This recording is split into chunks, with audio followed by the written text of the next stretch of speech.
नमस्कार दर्शक बंधु शुभ सकाळ। आज हूँ जुलाई मास 21 तारिख मंगलवार। चलतु नजर पकाइबा आज दिन राज्य और देश विदेशर 20टी गुरुत्वपूर्ण खबर उपरे। ता पूर्व जदि आपण चैनल नुआ करी अछंती तेबे भिडियोटी को गोटे लाइक एवं शेयर करबा सह चैनल को सब्सक्राइब करी कमेंट बॉक्स रे आपण केउ जिल्लार भिडियोटी को देखुचंती जणांतु, जहा फल प्रत्येक दिन एपरि नुआ नुआ खबर सर्वप्रथमे पाई परिबे। आज प्रथम खबर, राज्य रे बढ़िला पनीपरिबा दर चिंतारे गृहिणी। ओडिसा रे अनेक जिल्ला बन्या प्रभावित हेबारु पनीपरिबा चाष रे व्यापक क्षयक्षति होइछि एवं जोगाण व्यवस्था बाधाप्राप्त होइछि। एहर प्रभाव रे भुवनेश्वर बजार रे पनीपरिबा दर बढ़िछि। भुवनेश्वर रे विभिन्न बजार रे टमाटो किलो पिछा 25 टंका रे बिक्री होउछि, जहा साप्ताहिक पूर्व तुलन रे प्राय 5 टंका अधिक। काकुड़ी किलो पिछा प्राय 40 टंका एवं बाइगण 60 टंका रे बिक्री होउछि। पोटल किलो 40 टंका रे मिलुथिबा बेले कैप्सिकम, भेंडी, झुडंग, कलरा, आलू और पियाज दर मध्य बढ़िछि। जणे परिबा व्यवसायी कहचंती जे आंध्र प्रदेश भली अन्य राज्यरू आसुथिबा पनीपरिबार दर प्राय स्थिर रहिछि, किंतु ओडिसा रे उत्पादित पनीपरिबार दर बन्या कारणरू बढ़ी जाइछि। से आहुरी मध्य कहचंती जे कटकर आठगड़ और बांकी अंचलरू पनीपरिबा जोगाण बहुत प्रभावित होइछि। लगातार वर्षा जोगु महानदी रे बन्या आसी जाइतिबारु परिवहन और जोगाण व्यवस्था बाधाप्राप्त होइछि। बन्या पानी रे बहु चाष जमी जलमग्न हेबारु ऋतुकालीन पनीपरिबा और फसल रे व्यापक क्षति होइछि। कटक समेत 12टी जिल्ला रे प्राय 4 लाख लोक बन्या पानी रे घेरी रहिछन्ति। परवर्ती खबर, सार संकट। बस्ताटीए यूरिया पाई राति अनिद्रा होई आईआरसीएमएस ऑफिस रे आगरे लाइन लगाउछन्ति चाषी। ओडिसा रे एबे खरीफ चाष जोरसोर रे आगे चलथिबा बेले राज्य रे अन्नदातांक पाई नुआ मुंडबिंधा पालटिछि सार संकट। कृषि क्षेत्र पाई अत्यावश्यक यूरिया एवं अन्य रासायनिक सार पाइबाकू एबे चाषी मानकू घोर संघर्ष करबाकू पड़ुछि।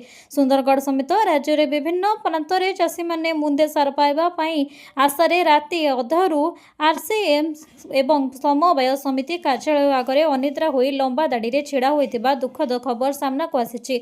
रिपोर्ट अनुसार सुंदरगढ़ जिला समेत बलांगीर, गंजाम और बरगढ़ रे सार अभाव उत्कट रूप नेछि। चाषी माने भोर 3टारू सरकारी सार विक्रय केन्द्र आगरे भिड़ जमाउछन्ति। लाइन रे निज स्थान सुरक्षित रखिबा पई बहु चाषी रास्ता उपरे इटा, पत्थर, जोता एवं एपरिकी निज आधार कार्ड को मध्य धाड़ी रे रखी घंटा घंटा धरी अपेक्षा करुछन्ति। खरा और वर्षा को खातिर न करी महिला एवं वयस्क चाषी माने मध्य एही लाइन ने सामिल हेउछन्ति। परवर्ती खबर, आधार संजोग बिना मिलिबनी भत्ता। 3.35 लाख हिताधिकारींकर आधार बैंक संजोग बाकी। तुरंत पदक्षेप नेबाकू जिल्लापालंकू निर्देश। बैंक अकाउंट रे आधार संजोग नथिले मिलिबनी भत्ता। जातीय सामाजिक सहायता कार्यक्रम रे भत्ता पाउथिबा हिताधिकारी मानकर बैंक सह आधार संजोग बाध्यतामूलक करा जायछि। एने समस्त जिल्लापाल मानकू आवश्यक पदक्षेप नेबाकू राज्य सामाजिक निरापत्ता और भिन्नक्षम सशक्तिकरण विभागर प्रमुख सचिव सुरेश कुमार वशिष्ठ निर्देश देछन्ति। श्री वशिष्ठ लिखिथिबा चिठी रे उल्लेख करिसन्ति जे राज्यर 3,35,850 एनएसपी हिताधिकारींकर होइनी आधार सह बैंक अकाउंट संजोग। तेणु ए दिगरे तुरंत पदक्षेप नेबाकू जिल्लापाल मानकू निर्देश दिया जायछि। तेबे एही पेंशनधारी माने किछि सज्जसाई थिबारु सेमानकर बैंक अकाउंट सह आधार संजोग करबा बेले संवेदनशील होई पदक्षेप नेबाकू परामर्श दिया जायछि। 2026-27 आर्थिक वर्षरू NSP pension SNS sports platform माध्यम रे आधार भित्तिक पेमेंट व्यवस्था रे प्रदान करा जिवो। तेबे वर्तमान जे भत्ताधारी माने अकाउंट रे भत्ता पाउछन्ति आधार संजोग न हेले एनएसएस स्पोर्ट्स प्लेटफॉर्म रे पुराना व्यवस्था रे भत्ता प्रदान संभव हेबो नाही बोली श्री वशिष्ठ स्पष्ट करिसन्ति। परवर्ती खबर, ओडिशार विपर्यय सहनशील विद्युत भित्तिभूमि पाई 9,755 कोटी प्रस्ताव। केंद्रीय सहयोग लोडिले राज्य सरकार। राज्य रे प्रस्तुत हेबो विपर्यय सहनी विद्युत भित्तिभूमि। फल रे बड़ बात्या हेउ कि बन्या हेउ कटिबनी बिजुली विद्युत सरबराह रे अत्यावह रहिबो। ए नै राज्य सरकार व्यापक भाव रे योजना प्रस्तुत करिसन्ति। विपर्यय सहनी विद्युत भित्तिभूमि पाई 9,756 कोटी खर्च करबा को ब्लू प्रिंट प्रस्तुत करा जायछि। सेति मध्यरु विद्युत बंटन बाबद रे 6,000 कोटी, परिवहन बाबद रे 3,756 कोटी खर्च करबा को योजना रहिछि। ए नै साहाय्य रे हाथ बढ़ाइबा को केंद्र सरकार को निवेदन करा जायछि। जातीय विपर्यय परिचालना प्राधिकरण जातीय विपर्यय परिचालना पांठिरु सहायता करबा को अनुरोध करा जायछि। एनै प्रसंग रे 2026 डिसेंबर 16 तारिख रे शक्ति विभागर दायित्व रे थिबा उपमुख्यमंत्री कनक वर्धन सिंधु केंद्र गृह मंत्री अमित शाह को चिठी लिखा जायथिला। परवर्ती खबर सुभद्रा को नहीं आसिला बड़ अपडेट राखी पूर्णिमा दिन दिज्व पंचम किस्ती एथर 3,17,000 नुआ आवेदन राखी पूर्णिमा दिन बंटा हेब सुभद्रार पंचम किस्ती एने प्रक्रिया शेष पर्यायर पहुंची 2026-27 वर्ष में सुभद्रा 3,12,966 जन नुआ हिताधिकारी योजन सामिल आवेदन कर 82,036 जनकर डीबीटी सक्रिय कहुई 28,611 जनकर बायोमेट्रिक केवाईसी होनी जुलाई 25 तारिख सुधा समस्तंकर फील्ड इनक्वारी सारवाकू निर्देश दिया लोकसभा भवन में सुभद्रा योजनार समीक्षा पर उपमुख्यमंत्री प्रभाती परिड़ा सूचना देते सूचना अनुसार नुआ आवेदनकारी डीबीटी केवाईसी फील्ड वेरिफिकेशन एवं बैंक लिंक नहीं जो समस्या रही जुलाई 25 तारिख पूर्व तार इनक्वारी सारवाकू निर्देश दिया 82,036 जनकर डीबीटी एक्टिव करने 28,621 जनकर बायोमेट्रिक केवाईसी और 3,53,059 जनकर फील्ड इनक्वारी संबंधी मामला सारवाकू कहुई जो मानकर 5 एकर जमी नहीं किंतु से माने योजन बाद पड़ते एवं से फील्ड तदंतर अभियोग करेंगे प्रथम जदि आवेदन करेंगे कौन किस्ती पाई नथिबे से योग्य विवेचित हेले एकाकालीन 5टी किस्तीर 25,000 टंका पाइबे। परवर्ती खबर भत्ता अभाव राज्य में 18 लाख हिताधिकारी हंतसंत गंजाम जिले में 3 मास धरी पेंशन टंका न मिलबार जड़े वृद्धांकर मृत्यु अभियोग घटना सामना को आसी एने 3टी सामाजिक अनुष्ठान गभीर उद्वेग प्रकाश करने सह राज्यर पेंशन बंटन व्यवस्थार एक बड़ अव्यवस्था बोली कहते अनुष्ठान गुड़िकर रिपोर्ट अनुसार ओडिशा रे प्राय 18 लाख पेंशनधारी किछि मास हैला टंका पाइबारु वंचित होइछंती तेबे राइट टू फूड कैंप रे civil society forum for human rights एवं कैंपेन रे फॉर सबालाइजेशन एंड डिग्निटी नामक एक संगठन गुड़िक मिलित भाव तदंत कर रिपोर्ट प्रस्तुत करिसेंती मुख्यतः गंजाम जिला बेगुनियापड़ा ब्लॉकर छड़ैयापड़ा गाँवर भी सावित्री दोरांकर मृत्यु घटना को नहीं आधार कर पेंशन बंटन में त्रुटि उपर प्रश्न उठाई रिपोर्ट अनुଯାयी 60 वर्षरू अधिक वयस्क सावित्री दोरा मासिक 1,000 टंका विधवा भत्ता पाउथिबा निर्भर करुथिले 3 मास धरी भत्ता न मिलबा एवं आर्थिक समस्या जोगु से जून 16 तारिख में विष पीथिबा अभियोग होइछि। परवर्ती खबर लेबर कार्ड थिले सरकार देबे 3,500 टंका जानतु केमिति पाइबे श्रमिकों विभिन्न प्रकार योजना कार्यकारी करुछंती सरकार तेबे एही योजना संपर्क में अधिकांश जानि नथिबारु यार लाभ उठाई पारुनाहांती सरकारक पक्षरु प्रदान करा जाउतिबा लेबर कार्ड माध्यम रे सरकार श्रमिकों 1,000 रु 3,500 टंका मिलिबो एही लेबर कार्ड लाभ उठाइबाको चाहुथिले एथिपई कोन करबाको हेबो ताहा जानिबा जरूरी श्रम संशोधन विभाग पक्षरु एही योजना परिचालित हेउची एहा द्वारा सरकारक पाखरे श्रमिकों बाबद में समस्त तथ्य रही पारिबो कार्ड पाइबा परे श्रमिकों को एक रेजिस्ट्रेशन नंबर दियाजिबो एही रेजिस्ट्रेशन नंबर माध्यम रे समस्त योजनार लाभ पाई पारिबे श्रमिक एही योजना रे लाभ समस्त श्रमिकों को जोगाई दियाजिबो एही कार्ड रे केवल सहायता राशि नुहे बरं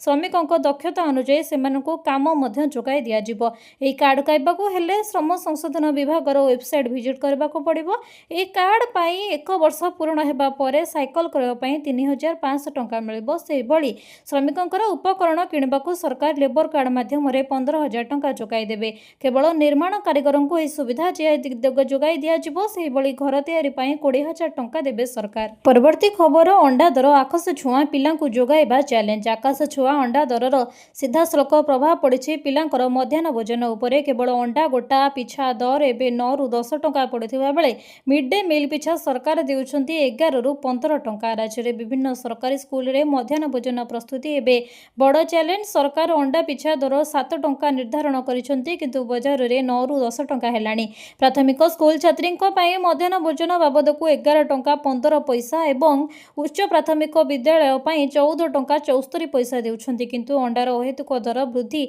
मध्याह्न भोजन प्रस्तुति रे बाधक साजिछि तेबे कम मूल्य रे खाद्य प्रस्तुत करबा कष्टकर हेउतिबा विभिन्न जिल्लार एसएचजी गुड़िक कहिसेंती अंगनवाड़ी सेंटर रे भी पिलांकु अंडा किणी देबारे समस्या भोगुचंती अंगनवाड़ी कर्मी सेपटे नवरंगपुर गजपति जगतसिंहपुर बालेश्वर सह विभिन्न जिले में बिल पेमेंट विलंब होउथिबारु दोकानी राशन सामग्री देबाको मना करुथिबार अभियोग आसीछि जगतसिंहपुर और जलेश्वर रे शिक्षक और रोषिया माने निजे टंका खर्च करी पिलांको अंडा जोगाउथिबा कहिसेंती। परवर्ती खबर एम्स दीक्षांत समारोह रे स्वास्थ्य मंत्री बड़ घोषणा खूब शीघ्र मुख्यमंत्री कैंसर आरोग्य योजना।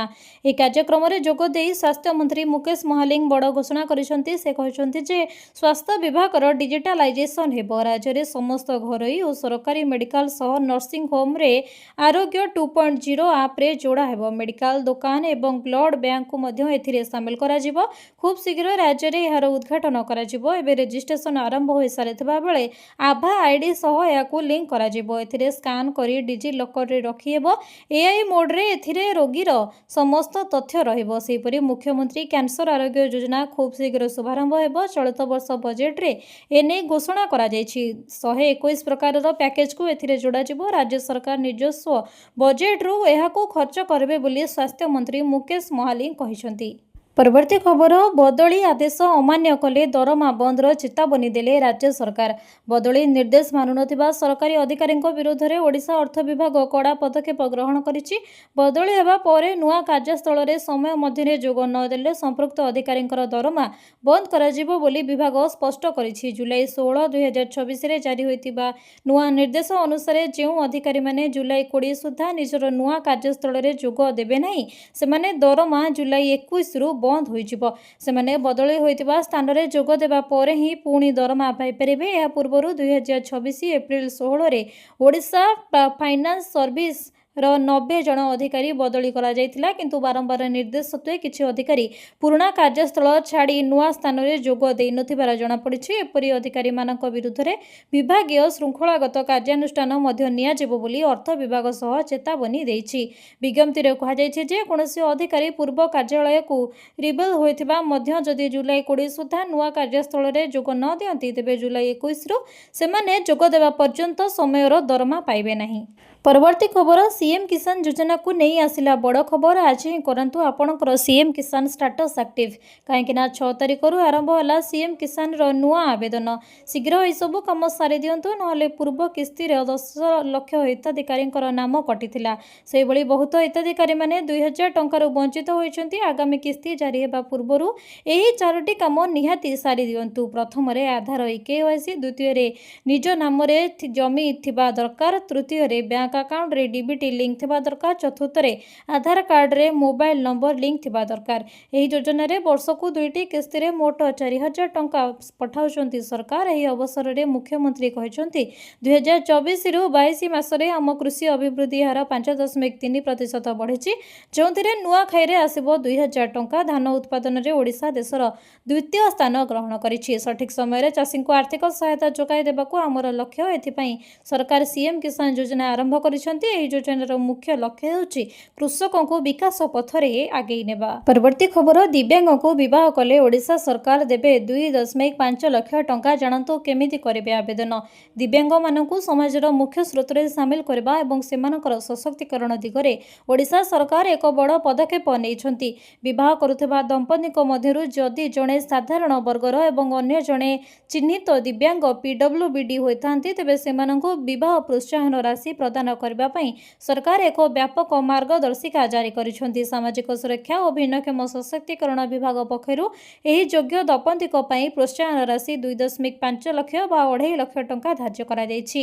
एही योजनार मुख्य लक्ष्य हेउछि दिव्यांग मानकु समाज रे समान अधिकार देबा, सेमानकु सम्मानजनक सह निज गोड़े छिड़ा हेबाकु प्रोत्साहित करबा एवं सेमानकर विवाह को सब मते सहायता करबा। दिव्यांगता जेकोनोसी प्रकार होइथिले मध्य एही सुविधा मिलबो। नुआ नियम अनुसार जदि स्वामी किंबा स्त्री मध्यरु जणे चिन्हित दिव्यांग होइथिबे एवं ओडिशार बासिंदा होइथिबे तेबे चाहि एही योजनार लाभ पाई परिबे। परवर्ती खबर राज्य रे माटी तळे बिछा जीव विद्युत तार, बात्या और विपर्यय क्षयक्षति रोकेबाकू सरकारक बड़ योजना। प्राकृतिक विपर्यय समय रे राज्य रे विद्युत भित्तिभूमि को सुरक्षित रखिबा पई राज्य सरकार एक बड़ और गुरुत्वपूर्ण पदक्षेप उठाइबाकू जाउछंती। एणिकी राज्य रे ओवरहेड तार परिवर्ते माटी तळे अर्थात अंडरग्राउंड विद्युत लाइन बिछा जीव। एथिपाई राजस्व और विपर्यय परिचालना विभाग पक्षरु स्वतंत्र मोडालिटी प्रस्तुत करा जायछि। राजस्व और विपर्यय परिचालना मंत्री सुरेश पुजारींकर सूचना अनुसार यह प्रकल्पर विस्तृत रिपोर्ट डीपीआर तुरंत प्रस्तुत करने पाई शक्ति विभाग सचिवों को दायित्व दिया जायछि। राज्य सरकार यह डीपीआर प्रस्तुत करी केंद्र सरकार पाखक आर्थिक और वैषयिक सहायता राशि पठाइबे। तेबे विपर्यय क्षयक्षति हेबा ह्रास राज्य में बात्या किंबा बन्या भली प्राकृतिक विपर्यय आसिले सबठारु अधिक क्षतिग्रस्त होइथाय। शक्ति विभाग खुंट भांगिबा एवं तार छिंडिबा जोगु दीर्घ दिन धरी विद्युत सेवा व्याहत होइथाय, जार आकलन राजस्व विभाग करिथाय। एही क्षयक्षति को स्थायी भावे कमाइबा एवं विद्युत व्यवस्था रे सहनशीलता आनबा पई माटी तळे तार बिछाइबाकू श्रेष्ठ विकल्प भावे ग्रहण करा जायछि। परवर्ती खबर एमानंकु आ मिलिबनी मागणा चिकित्सा सरकार बदलाई देले आयुष्मान कार्ड नियम। सरकार बदलाइले आयुष्मान कार्ड नियम। यह न कले बंद होइजिबो आपणकर मागणा चिकित्सा। जदि आपण किंबा आपणक परिवार आयुष्मान भारत योजना अधीन रे 5 लाख पर्यंत मागणा चिकित्सा उपकृत होउछंती तेबे एही खबर आपणक पई बहुत गुरुत्वपूर्ण। सरकार आयुष्मान कार्ड सहित जड़ित नियम रे बड़ परिवर्तन घोषणा करिसंती।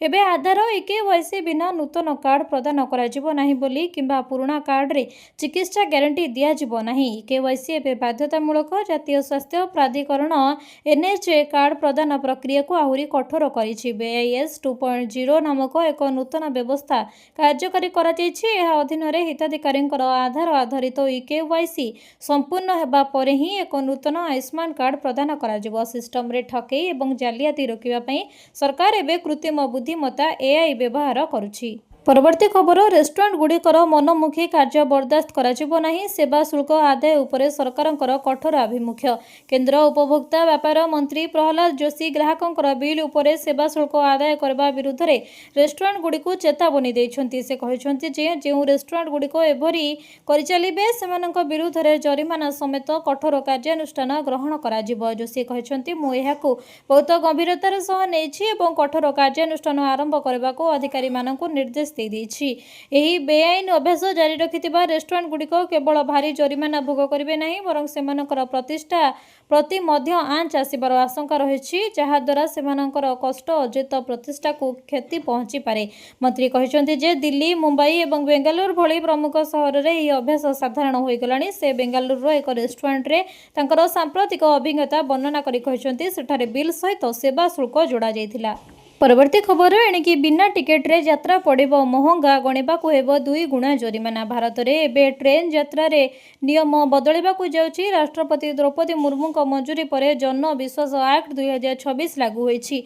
एणिकी बिना टिकेट रे बुलिबा, गंडगोल करबा किंबा रेलबाई नियम भांगिले बहुत कड़ा जरिमाना देबाकू पड़िबो। सरकारी बजेट रे प्रकाश पाइथिबा एही नुआ आईन को 1989 मसिया पुराना रेलबाई एक्ट रे एक बड़ सुधार बोली कुहाଯାଇଛି। नुआ नियम अनुसार जदि केही बिना टिकेट रे यात्रा करती किंबा कम दूरता टिकेट काटी अधिक बाट जाती तेबे तांको पूर्व भली 250 टंका बदल रे एबे सीधा 2 गुणा अर्थात 500 टंका जरिमाना देबाकू हेबो। अन्य कहा टिकेट रे यात्रा कले भी एही नियम लागिबो। सेहीपरि ट्रेन किंबा स्टेशन रे बिना अनुमति रे जिनिस बिक्री कले बा भिक मागिले 2000 टंका पर्यंत फाइन लागिबो। जदि केही भूल बारंबार करे तेबे तांको जेल जिबाकू पड़े पारे एवं 5000 टंका पर्यंत जरिमाना देबाकू पड़े पारे। जेकोनोसी यात्री मद पी ट्रेन रे गंडगोल करती, गालीगुलज करती किंबा काम रे बाधा दियंती तेबे 1000 टंका फाइन हेबो। परवर्ती खबर जुलाई 27 रे जनशुणाणी को करबे मुख्यमंत्री। लोकंकर अभियोग सुनिबे लोकंकर मुख्यमंत्री। आगामी जुलाई 27 तारिख सोमवार मुख्यमंत्रींकर जन अभियोग शुणाणी यूनिट 2 अशोकानगर भुवनेश्वर स्थित पूर्वतन सरकारी प्राथमिक विद्यालय कैपिटाल नर्सरी निकटस्थ ठारे सकाळ 8टारू जनसाधारणंकर विभिन्न अभियोगर शुणाणी करिबे। एही अभियोग शुणाणी पई ऑनलाइन रे पंजीकरण जुलाई 22 तारिख दिबा 1:11 घटिका ठारू आरंभ हेबो। एथि निमंते आग्रही जनसाधारण माने जनशुणाणी पोर्टाल stpc.janashunani.odisha.gov.in अथवा जनशुणाणी मोबाइल एप्लिकेशन माध्यम मुख्यमंत्री को साक्षात करने पंजीकरण करें। जनसाधारण पंजीकृत प्राप्ति स्वीकार पत्र एवं व्यक्तिगत परिचय पत्र तथा निजर अभियोग पत्र सह उपरोक्त स्थान में निर्धारण समय उपस्थित रही निज अभियोग मुख्यमंत्री को जणाई पारिबे। ए संपर्क में साधारण प्रशासन और साधारण अभियोग विभाग पक्षरु सूचना प्रदान करा जायछि। परवर्ती खबर खूब शीघ्र आसुची प्लास्टिक नोट ନୋଟ୍ ପୁଣି ହୋଇଯିବ କି? ନୋଟବନ୍ଦୀ କ'ଣ ଶେଷ ହୋଇଯିବ? ପେପର ନୋଟ୍ର ଯୁଗ ଜାଣନ୍ତୁ ସମ୍ପୂର୍ଣ୍ଣ ତଥ୍ୟ। ହଠାତ୍ ଭାରତରେ ହଲଚଲ ହେବାକୁ ବଢ଼ିବାରେ ଲାଗିଲା ଯେତେବେଳେ ପ୍ରଧାନମନ୍ତ୍ରୀ ମୋଦି ବିମୁଦ୍ରୀକରଣ ବା ନୋଟବନ୍ଦୀକୁ ନେଇ ସୂଚନା ଦେଲେ। ନୂଆ ନୋଟ୍ ବଜାରକୁ ଆସିବା କ୍ଷଣି ଲୋକଙ୍କର ଚିନ୍ତା ମଧ୍ୟ ବଢ଼ିଗଲା। ଘଣ୍ଟା ଘଣ୍ଟା ସମୟ ଧରି ଏଟିଏମ୍ ବ୍ୟାଙ୍କ ଆଗରେ ଛିଡ଼ା ହେବାକୁ ଲାଇନ୍ ପଡ଼ିଲା କେବଳ ପୁରୁଣା ନୋଟ୍ ବଦଳାଇବା ପାଇଁ। ସେହି ସମୟରେ ଯିଏ ଦେଖିଥିବ ବୋଧହୁଏ ଆଉ ସେହିଭଳି ସମୟ ନ ଆସୁ ତାହା ପ୍ରାର୍ଥନା କରୁଥିବ। କିନ୍ତୁ ବର୍ତ୍ତମାନ ପ୍ଲାଷ୍ଟିକ୍ ନୋଟ୍ ବଜାରକୁ ଆସିବାର ସୂଚନା ମିଳୁଛି। ପକେଟରେ ଥିବା କାଗଜ ନୋଟ୍ ଚିରିଯିବା କିମ୍ବା ପାଣିରେ ଭିଜି ନଷ୍ଟ ହୋଇଯିବା ଚିନ୍ତା ଦୂର ହେବାକୁ ଯାଉଛି ସତ, କିନ୍ତୁ ଏହା ପୁଣି ଥରେ ନୋଟବନ୍ଦୀ ଭଳି ସ୍ଥିତି ଆଣିବ କି ନେଇ ଏହାକୁ ଚିନ୍ତାରେ ଅଛନ୍ତି ଭାରତୀୟ। ତେବେ ଭାରତୀୟ ରିଜର୍ଭ ବ୍ୟାଙ୍କ ଦେଶର ପ୍ଲାଷ୍ଟିକ୍ ନୋଟ୍ ପ୍ରଚଳନ ଦିଗରେ ଏକ ବଡ଼ ଓ ଐତିହାସିକ ପଦକ୍ଷେପ ନେଇଛି କହିଲେ କିଛି ଭୁଲ ହେବନି। ଆର୍ବିଆଇ ନୋଟ୍ ଛାପୁଥିବା company Bharatiya Reserve Bank Note Mudran Private Limited ପକ୍ଷରୁ ଏଥିପାଇଁ ବିଶ୍ୱସ୍ତରୀୟ ଟେଣ୍ଡର ଆହ୍ୱାନ କରାଯାଇଛି। ପରବର୍ତ୍ତୀ ଖବର, ଦେଶର ଶିକ୍ଷା ବ୍ୟବସ୍ଥାକୁ ନେଇ ଏମିତି କହିଦେଲେ ନବୀନ, ସବୁଠି ଚାଲିଛି ଚର୍ଚ୍ଚା। ପ୍ରତ୍ୟେକ ବିକଶିତ ରାଷ୍ଟ୍ର ପାଇଁ ଉନ୍ନତ ଶିକ୍ଷା ବ୍ୟବସ୍ଥା ହିଁ ଜରୁରୀ। ଏକ ଦୃଢ଼ ଶିକ୍ଷା ବ୍ୟବସ୍ଥା ଏବଂ ସ୍ୱଚ୍ଛ ବିଶ୍ୱସନୀୟ ପରୀକ୍ଷା ପ୍ରକ୍ରିୟା ଉପରେ ଏକ ନିର୍ଭର କରେ। ଭାରତ ମଧ୍ୟ ତା'ର ଶିକ୍ଷା ବ୍ୟବସ୍ଥା ଯୋଗୁଁ ଉଲ୍ଲେଖନୀୟ ଅଗ୍ରଗତି କରିଛି। ଏକ ଆଧୁନିକ ଓ ସଶକ୍ତ ଭାରତ ଗଠନ କରିବାରେ ଡାକ୍ତର, ବୈଜ୍ଞାନିକ, ଇଞ୍ଜିନିୟର, ଶିକ୍ଷକ ଏବଂ ଉଦ୍ଭାବକମାନଙ୍କର ଭୂମିକା ଅତୁଳନୀୟ। ଏହି ପରିପ୍ରେକ୍ଷୀରେ ଭାରତ ଶିକ୍ଷା ବ୍ୟବସ୍ଥା ପ୍ରତି ଛାତ୍ରଛାତ୍ରୀଙ୍କର ବିଶ୍ୱାସ ତୁଟିଛି ବୋଲି ବିରୋଧୀ ଦଳ ନେତା ନବୀନ ପଟ୍ଟନାୟକ କହିଛନ୍ତି। ସାମାଜିକ ଗଣମାଧ୍ୟମ ଏକ୍ସରେ ରବିବାର ଦିନ ନବୀନ କହିଛନ୍ତି, ଭାରତରେ କୋଟି କୋଟି ପିଲାଙ୍କ ପାଇଁ ଶିକ୍ଷା ଏକ ଉଜ୍ଜ୍ୱଳ ଭବିଷ୍ୟତ ଏକମାତ୍ର ପଥ। କିନ୍ତୁ ବ୍ୟବସ୍ଥାରେ ତ୍ରୁଟି ଯୋଗୁଁ ଛାତ୍ରଛାତ୍ରୀମାନଙ୍କର ବିଶ୍ୱାସ କମିଯାଉଛି। ଏହା କେବଳ ଗୋଟିଏ ପରୀକ୍ଷାର ବିଫଳ ହେବାର ପ୍ରସଙ୍ଗ ନୁହେଁ, ବରଂ ସମଗ୍ର ଶିକ୍ଷା ବ୍ୟବସ୍ଥାର ମୂଳ ଭିତ୍ତି ଉପରେ ଆସ୍ଥାକୁ ଦୁର୍ବଳ କରିଦେଉଛି।